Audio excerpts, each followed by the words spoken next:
Welcome to the Root Cellar podcast. We believe that God is at work, restoring broken lives, families, and neighborhoods around the corner in Lewiston and Portland, Maine, across New England and the world. On this podcast, we'll discuss what God is doing on our team at the Root Cellar, through our partners in Maine, and invite guests from away to share how God is at work among them. I'm your host, Joel Furrow. Thanks for joining us. Will understand this all by and by. Tempted and tried. I wonder why the good man dies, bad man thrives, and Jesus cries 'cause he loves them both. We're all castaways in need of rope, hanging on by the last threads of our hope. This week on the Root Cellar podcast, I got a chance to sit down with Alyssa McKay. She's our program manager in Lewiston and just does a great job overseeing a wide variety of programs. A lot of them you've already heard about if you've been listening to the podcast. The Lou Crew, our English language learning programming, the Path Forward. There's so much that happens there. And we're going to talk today about one of our favorite programs. It was really started way back when she started working for us for a couple $100 for the summer and helped us start what we now know as Super Summer. It's a day camp for kids, 8 weeks of Super Summer day camp. Really just impacts these kids in such a deep way. They are just part of a community that demonstrates the love of Jesus in every possible way. They learn a ton when they're part of this. They have an absolute blast. If you've ever been here in the summer, you know exactly what it feels like. You know what it sounds like. It's loud. It's fun. This is a fun conversation. We got a chance to sit down with her really in the midst of it. We're in week 2, just finished up week 2 of Super Summer. That's 2 of 8. I would highly encourage you to consider donating, being part of this. It costs us about $10 a day per kid to run this program through the summer, through the entire 8 weeks. And additionally, we have 35 teens through the Lou Crew program that are part of Super Summer, part of our lawn care team. It costs us about $500 per summer to provide a first-time job for one of our teens. It's an incredible return on a gift. Think about the ways that you can impact a life through these programs. If that interests you at all, jump on over to therootcellar.org, hit the give button. We'd love to have you join us. Alyssa and I get a chance to talk about the ins and outs of the program, the way it was developed, but more importantly, kind of the heart behind it, the real intention, the creativity that's needed, and how you can pray for us and be part of what God is doing through this program this summer. It's a great conversation. I don't think you're going to want to miss this one.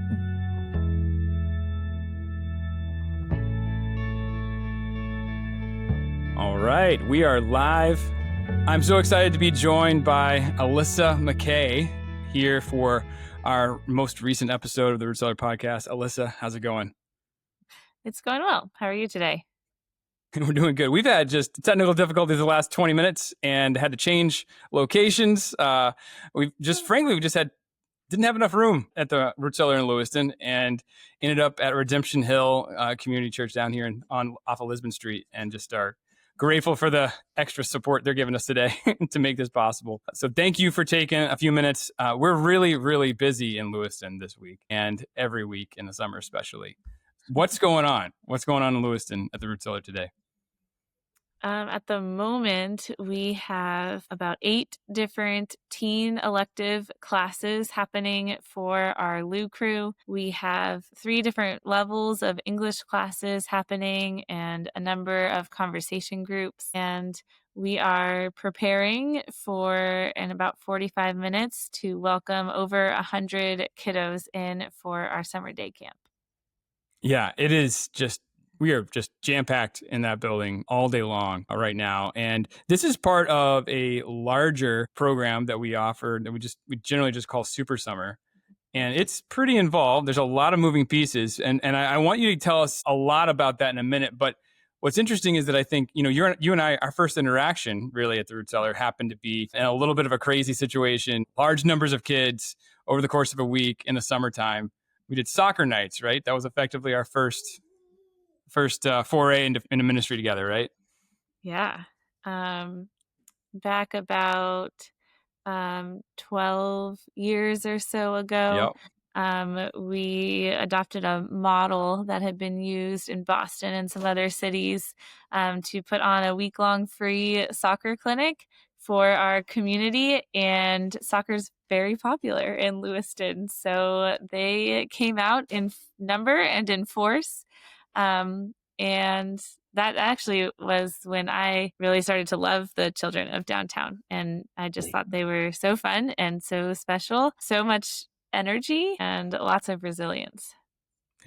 Absolutely. Yeah. That was really incredible to see you thinking back. I mean, 12 years ago, both of us were much younger. You were fresh out of college, or maybe still in college. And I a good bit older, but had a lot more color in my hair than I do these days at the time. So, so much has changed since then, but that kind of love and attention and intentional approach to our programming with kids and our teens, especially, has remained the same and just grown and flourished. We've kind of used summer as a time to try new things and kind of max the place out and see what we can get away with, see what we can push the limits a little bit. And where has that landed? How is that? What's it like today? Take us a little bit, take everybody into what's super summer like. What's a day in the life of Alyssa McKay in middle of June, July, and August? Sure. Well, I'll try to keep my focus to the kids programming, but the day starts early in the morning with our staff together with our teens in the Word of God. And we have a devotion time. It's completely optional, and yet we still have about 20 of our 35 Lou Crew teens show up on any given day.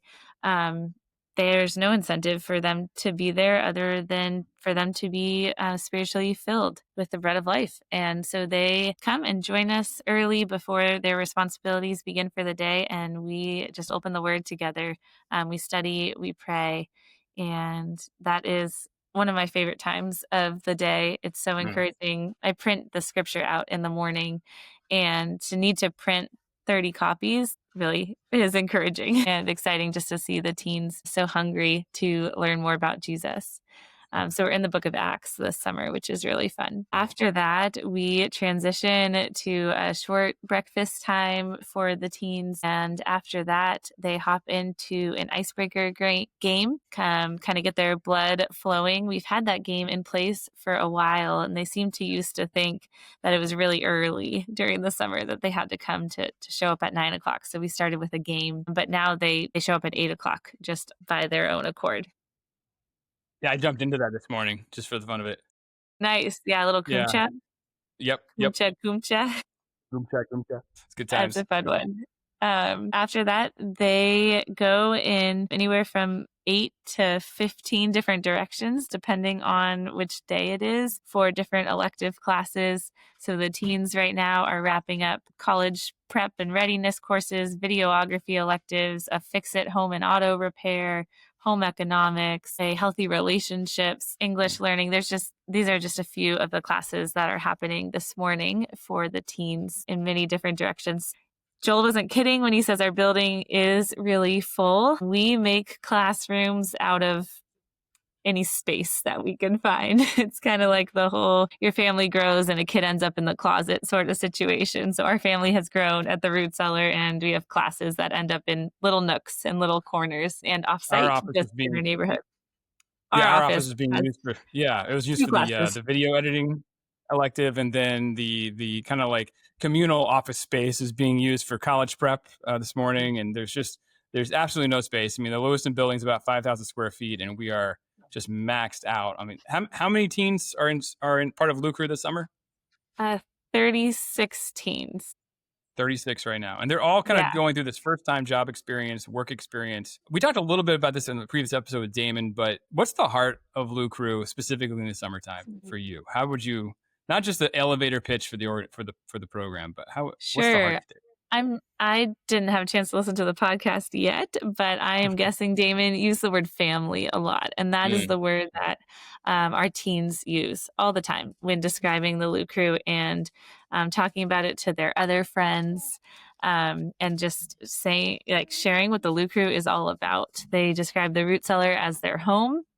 Some say their second home, some say their first home. And it is just a place where they can learn who they are and be that person who God created them to be. That is the heartbeat of it. And it's so much fun. We play a lot. I know our tenants that I'm sure Damon talked about are work, play, grow, and gather. And there's really hard work that happens. There's a ton of growth. We're always gathering together, but the play is not something we take lightly. It's pretty fun. That's right. Well, they deserve some play too every once in a while. I mean, that they're earning that work aspect this week. It's the real feel something like 103 degrees right now in Maine, which is significant for our climate.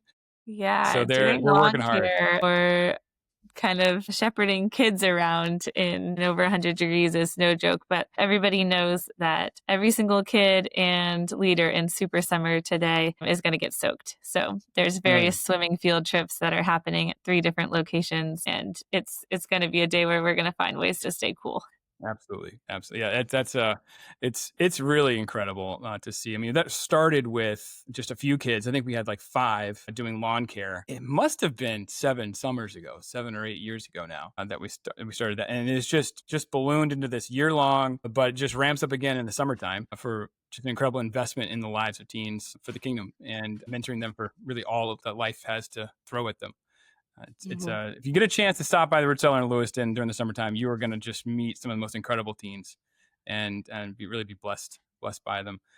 So we've got additionally after that. I mean, this is you just described the morning. That's all that was what's going on in the morning.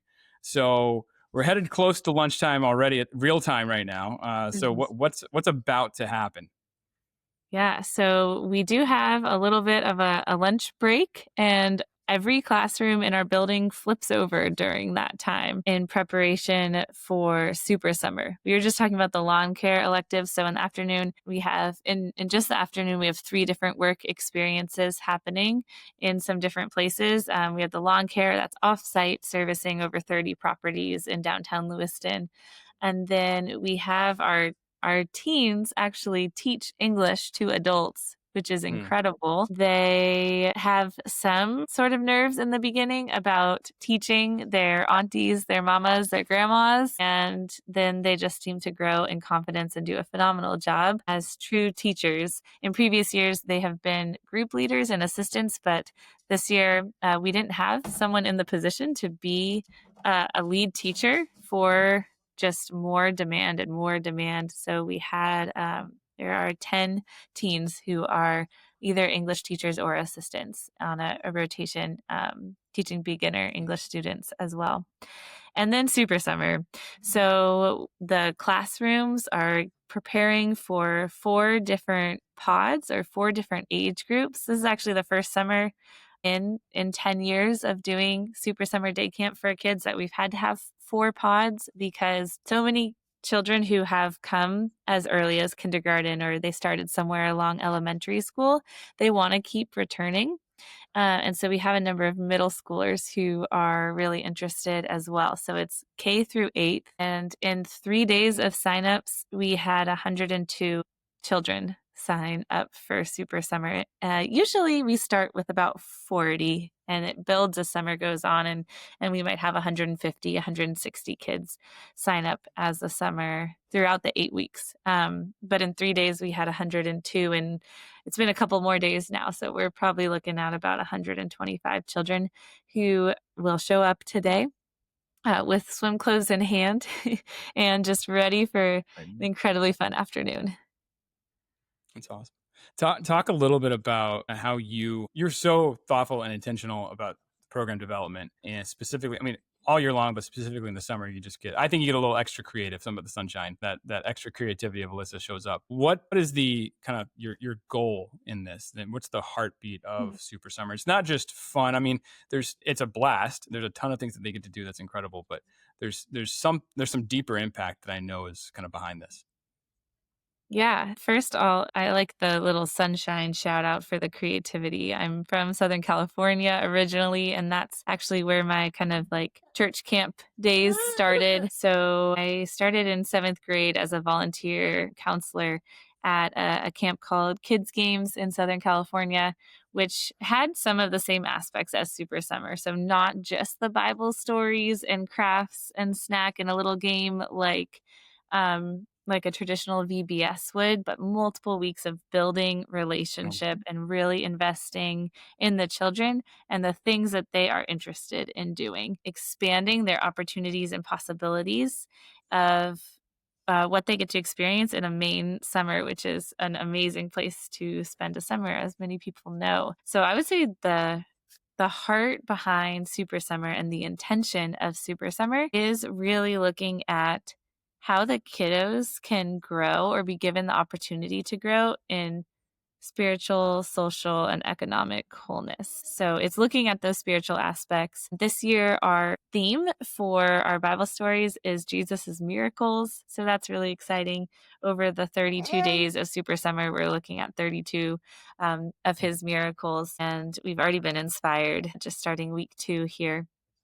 So it's those opportunities to grow in what the Lord has for the children, but also that social wholeness. They compete on teams and they really learn how to be a team and have teamwork and work through conflict. I have a mentor who says that sports and competition have the potential to build character, but they absolutely bring out character. So we work through all of those moments, really work on conflict resolution and cooperation and kind of seeing how God can bring the fruit of the Spirit out in children through these competitions. And then economic wholeness for a kiddo looks like learning, which is really important over the summer. I call it sneaky learning because they do reading, and that they know is reading. It's their reading time and they love it. We have a lot of books that they just get to dive into, but they also do a lot of math, a lot of problem solving, a lot of science, a lot of social studies. And that's a little more sneaky because it always goes with a theme.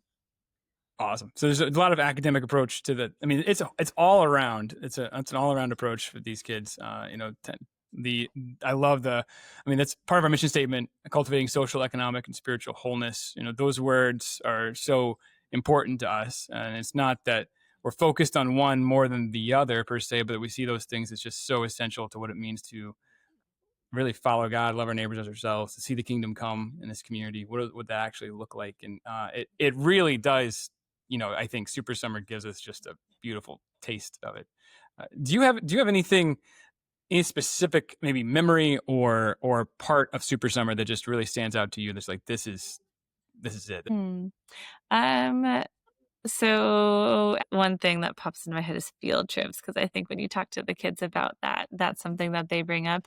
The kids go on an average of 3 field trips per week, which is a lot, all at different times, kind of rotating through with their age group or their team. But really, probably the most special memory, and it's funny you use that word, memory, is just listening to the kids who bury scripture in their hearts. So over the last couple years, they have memorized different parts of Ephesians 4 and Ephesians 6, and they're kind of on a 7-year track to learn the whole book of Ephesians, and they really commit it to memory. So this year, so far, they've already learned 4 verses, and they are dedicated to it. They do it for a team, and they do it because I think they really see a sense of achievement of like, wow, I had no idea I could memorize something like this. And they work at it every single day, multiple times throughout the day. And then I think they do it because they've even had moments of applying it to their lives. So something so special to me has been, I can think of a moment even about back in April, so about 2 months ago, that there was a child who was talking to me about something that had happened at school, and he was just telling the story of what was going on. And then in that moment, he connected it to the memory verses from 2 summers prior because it was totally stored in his heart, and then was able to still recite the chapter of scripture that he had memorized 2 summers before and apply that to his life and what he was seeing at school and struggling with. So that is incredibly special. Absolutely. It really is. So the impact of Super Summer on a kid, obviously the hiding God's word in your heart, and when they're old, they won't turn from Him. You're kind of literally seeing that at play over the years. Just an incredible investment in their life. We've got a ball go right across the screen. There we go. If you're not watching this, you are missing out. John's made an appearance. There's been a ball that's gone across the screen. It's good times. So one of the things that I really appreciate about Super Summer is that it's large in scale, and yet there is just this really deep impact that's part of it. Obviously you are not. I mean, you're kind of a Jill of all trades type of gal, but for sure, all of those electives aren't necessarily, you're not the expert in all of those electives, So talk a little bit we talked about Lou Crew, we've talked about the kids that are being impacted, but who are the other people that are helping us make this happen? I mean, that's too many kids for our staff of effectively 4 people in Lewiston. Who else is making this possible? Yeah, we are so grateful for our volunteers. So grateful. So our volunteers come through many different avenues. Traditionally, when we think about volunteers for Super Summer, we think about our mission teams because they're a really big part of it. The mission teams from all across the country. Some travel really far, some from New England, and they come and play a really special role in Super Summer, just getting to witness 1 week of what God is doing in Lewiston out of 52 weeks of ministry through the Root Cellar and just the Lord bringing His kingdom. So that's a really fun piece of it. Our kids enjoy getting to meet new people from different places. They remember them from year to year, which is really cool, especially when the mission teams return. But that's just one piece of it. And this summer, we don't have very many mission teams. So we've got to see some of our other groups of volunteers really shine. And what that has looked like is local churches rallying just to have people, whether they could come out for a few hours of the entire summer or maybe a few hours once a week. A lot of youth enjoy working with kids. That's been exciting. And our teens obviously are really the glue because they are our squad leaders. So they're in charge of each of the 8 groups of children, keeping track of them, counting them so many times throughout the day. Like any given teen might be counting to 16 just 30 times in a given day to make sure all their kids are accounted for, to really get to know them. The kids look up to the teens so much. And then we have our adult volunteers from our neighborhood, many of whom are in need of volunteer hours in exchange for a housing voucher or a food voucher supplement program. But they love the children as well. And many of them say, I want to volunteer more hours than I'm required to. We do a debrief at the end of every day where we all circle up every different group, staff, summer interns, mission teams, teens, church volunteers, GA, FedCap, whoever we have who worked for the day. We debrief with everyone all together and talk about some highlights from the day, give some shout outs, talk about challenges and pray through them together. And during that time, there have already been tears shed even in the first week by people just being touched, by people sharing, some of our GA volunteers sharing about how much they love the program and love working with the kids alongside us and are just witnessing a different approach to working with children, an empowering approach to working with children. And they're really moved by it and they're all in being a part of it. And they obviously have kind of that cultural broker aspect that they're bringing it, being from the community and a lot of the similar backgrounds as the children who are in Super Summer. So they have added something tremendous to the program.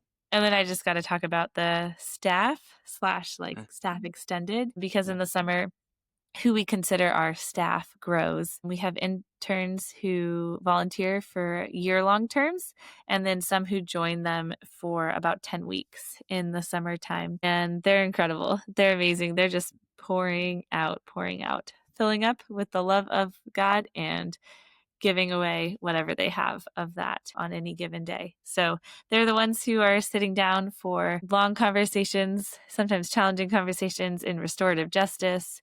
They're the ones who are saying, all right, teens, line up your squad. It's time to rotate to the next activity because any given kid is going to do 10 different activities in the day. And they, as well as the teens, are building these consistent relationships. That's something that's so essential to Super Summer. Something that we wouldn't be able to do to the same extent if we just had like a big hurrah over the course of a week, or if we had just a couple hours during the day. We're spending 4.5 hours each day with the children over the course of 8 weeks. And that is a time where you really build a strong relationship and a strong bond, making memories together. That's incredible. What you're describing is just really a great example of one of our values. The word we use is interdependence. And there's so many people at work in the middle of Super Summer to make it possible, English programming. You're also seeing a lot of crossover between, you're talking about our teens working in English classes, our adults in the Path Forward program, helping in Super Summer. And they're actually learning together as part of the jobs program this summer as well. There's so much crossover and kind of synergy. There's a kind of a multi-generational community that's not just being served, but is actually finding a role and place and responsibility in that. How would you describe that? We experience that kind of daily, but I think it's kind of unique to a lot of people to see the combination of the people being served are also the people that are really have a lot of responsibility in it. How do you see God at work in the midst of that? What does that really kind of look like on the ground level? How could you explain it to somebody that isn't familiar with this idea? Sure. I don't think it is easy to explain. I think it's something that we encourage you to come and experience. But what I would just add to what you're describing is I really do feel like it is a representation of the kingdom of heaven. Not only because when we sit around that circle and we look at who volunteered and who labored alongside each other for the day, we're looking at 10 to 15 plus nations represented in one unified workforce with the common goal of showing the love of God to these children. But also, I think that really reminds us on a daily basis that it's not our work, it's God's work. The Root Cellar engages neighbors and volunteers to cultivate social, economic, and spiritual wholeness as part of God's kingdom. We are able to do this work thanks to generous individuals like you. To volunteer, make a gift, or learn more, join us today at therootcellar.org. All right, so if you're still watching, thank you for still watching. And also, we had some connectivity problems. This is about 48 hours in between recordings, maybe a little less, a little more.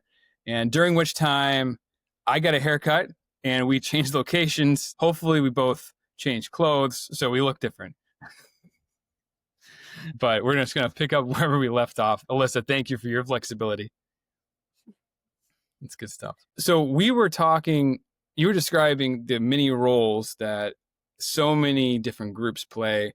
Our teens, our volunteers, our staff, the general assistance workers through our Path Forward program. And we started talking about one of our values, interdependence, and how that actually looks and what it feels like.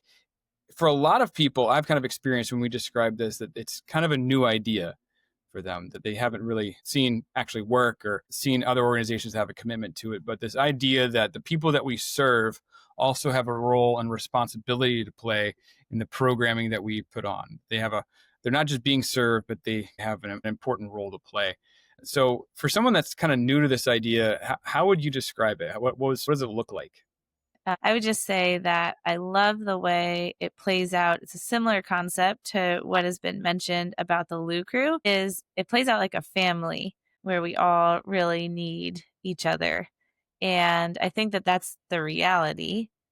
I think that's the truth. And sometimes we might be deceived, whether we're deceiving ourselves or what's going on, into maybe feeling like we're just needy and we just need others, or that we're just needed and we get to just save and help people or whatever that may be. And I think it can be tempting to fall off the horse one side or the other, but the reality is that we were created to live interdependently and that goes for just about everyone who we interact with. There might be some situations where there's truly a person of need. I think of my 1-year-old, and there is, they are in need, and there's somebody who's needed in that situation. But most of our relationships actually we need each other. And that is how God designed us. He didn't design us to live by ourselves. He designed us to live in community. And so I think what's playing out is just a reality of how we were created, and it functions like a family. And I would just add to that I think I think both roles they just feel better when they are functioning interdependently. So sometimes it can feel really good when someone helps you. You know you need help and you receive that help, and that just feels like a blessing, like God's provision through someone else. But we all know that it also feels really good to help others. And that's because that's what we are designed to do, to use our gifts and to play a part in the body. We each have a different role. The roles might not be the same, but we all contribute and we all have a different role. And it might even extend, the biblical metaphor that all those roles are really essential and really important, even if they're different. That, I'm sure it's common to mention like the pinky toe is needed just like the head is needed, because it's pretty painful to walk around without the pinky toe. And I think that is what plays out in Super Summer and at the Root Cellar when we're just working interdependently, and the same families, even kiddos, teens who are being served are actually serving. Yeah, there's so much of that in the New Testament that we see with the way that the apostles, the writers, especially Paul, describes the early church, the way it's described in Acts as well, the different levels of economic position in society, the different types of people, the diversity of backgrounds. There's obviously racial diversity and ethnic diversity happening. There's different roles that people have to play, and they're all kind of involved in this. And I think family is the right word. They're living so much like a family. Jesus even describes, in his own ministry, like, hey, this is my family now, not even my biological family, but this is my family, the people that I'm on mission with, serving with, teaching. So it's one of the things that just really takes on like kind of flesh and bone. It's a real true idea that is kind of, you get to live it out, live in that idea, almost every day. Some of our volunteers, especially when they first get here, and I think some of the people that come and interact with us maybe that aren't as familiar with the Root Cellar, it's hard. It was hard for me to even years ago just to kind of grab onto it. And I still get reminded of this over the years, that I kind of come in with this assumption that the people that we're serving need me more than I need them. That somehow I'm the one that's here to fix the problem. And it's funny, we've been reviewing some of our old handbook stuff that goes back to like 2003, and the language that's in there it's really interesting. The Root Cellar volunteer is supposed to be from outside the downtown, and supposed to be this like thriving Christian from the church that's outside, and supposed to come in and help the people that are in the downtown. And that's just so different from what you're describing. And I think sometimes people have a hard time with even grasping, well, what's that all about? What have you seen? What have you experienced, maybe personally, and then also in your own life over the years, and then with our volunteers or staff? Like, what's some of the harder things that we struggle with this whole complex that, we're the ones that are here to kind of fix the problem? What do you think kind of gets in the way? Maybe what's gotten in the way for you? What's gotten in the way for other people? Yeah, I would just say our pride. It's really tempting to desire to be the one who is a part of the solution, and never a part of the problem.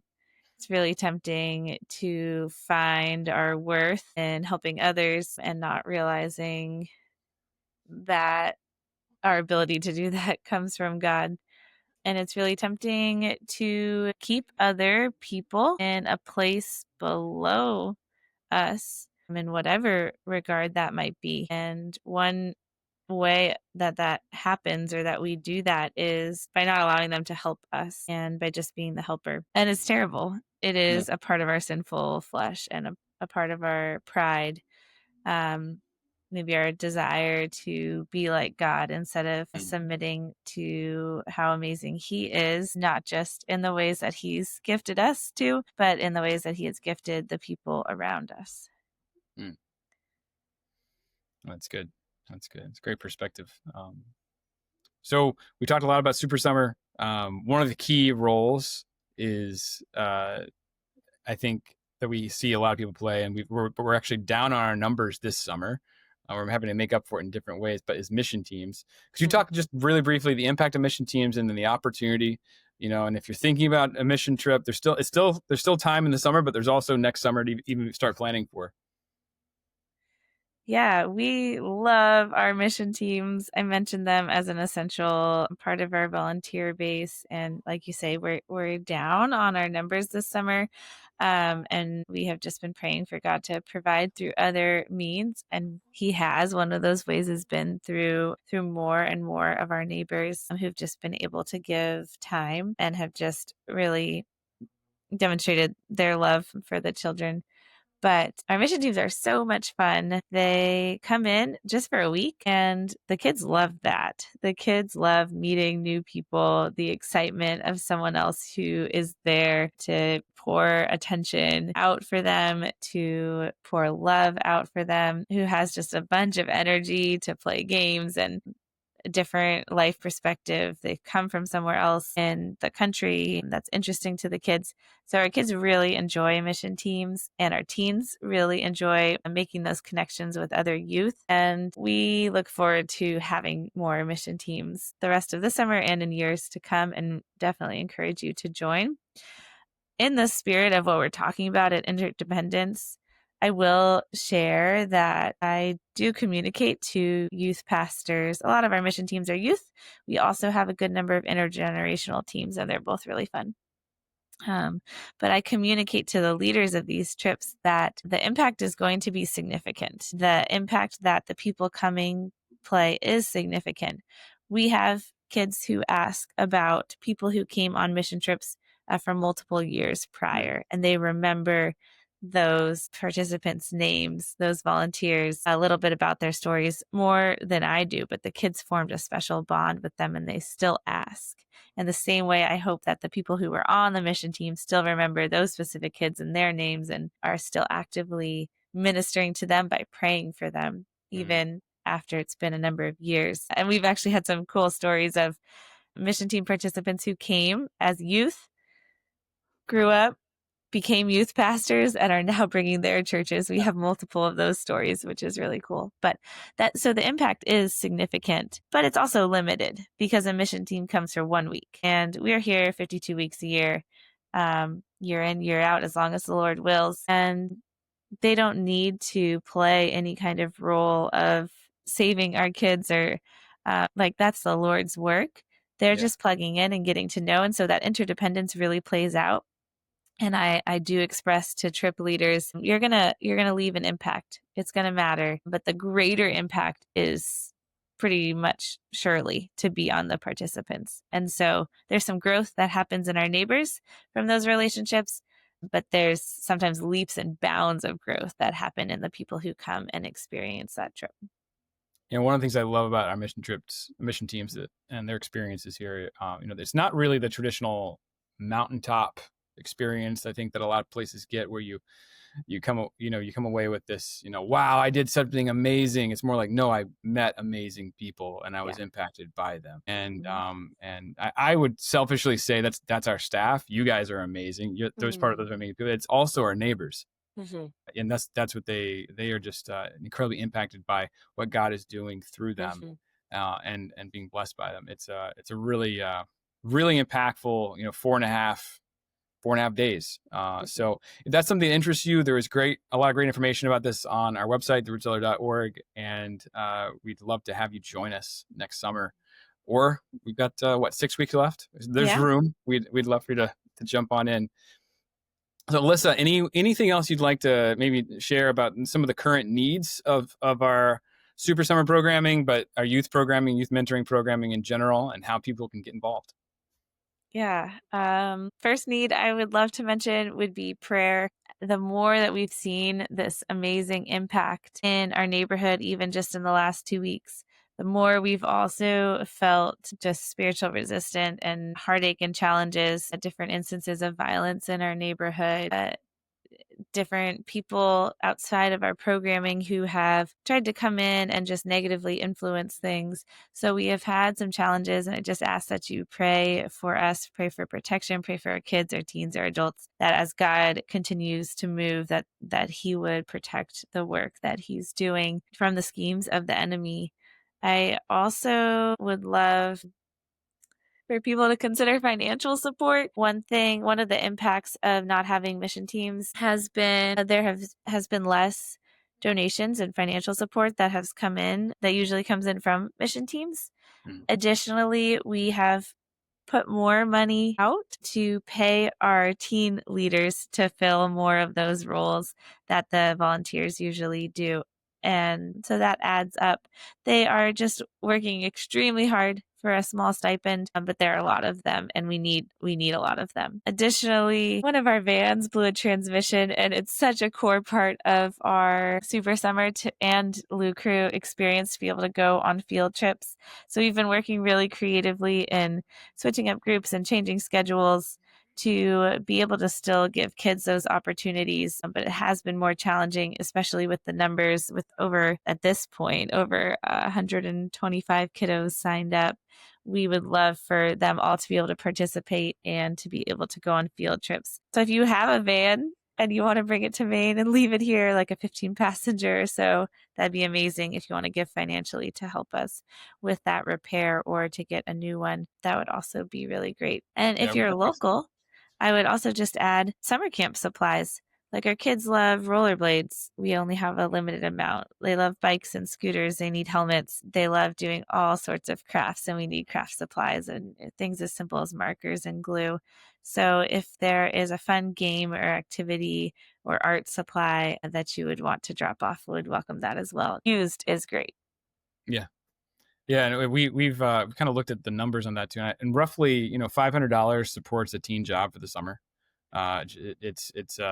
And even a little less than that will help us along the way to make sure that kid has an opportunity with us. And they're playing really integral roles in what we do, and so that dollar amount isn't just for that teen. It's also impacts the kids that they're serving in Super Summer. Obviously, there's significant impact with those dollars. So, you can look at that. It's something like, for Super Summer, we look at with our numbers this summer, our budget, it's like $10 a day.